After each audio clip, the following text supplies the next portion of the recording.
સરદાર વલ્લભભાઈ પટેલની 150મી જન્મ જયંતિ નિમિત્તે વડાપ્રધાન નરેન્દ્ર મોદીની ઉપસ્થિતિમાં ઉજવાતી રાષ્ટ્રીય એકતા દિવસની ભવ્ય ઉજવણીને લઈને એકતાનગર તૈયાર છે।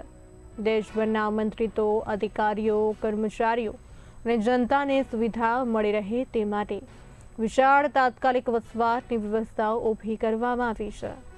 ત્યારે ગુજરાત પ્રવાસન નિગમ દ્વારા કુલ 11 ડોમ ઊભા કરવામાં આવ્યા છે, જેમાંથી 7 ડોમ અન્ય રાજ્ય અને જિલ્લાઓથી આવતા નાગરિકો માટે, 2 ડોમ બંદોબસ્ત માટે ફરજ બજાવનાર પોલીસ જવાનો માટે તથા 2 ડોમ ભોજન માટે બનાવવામાં આવ્યા છે।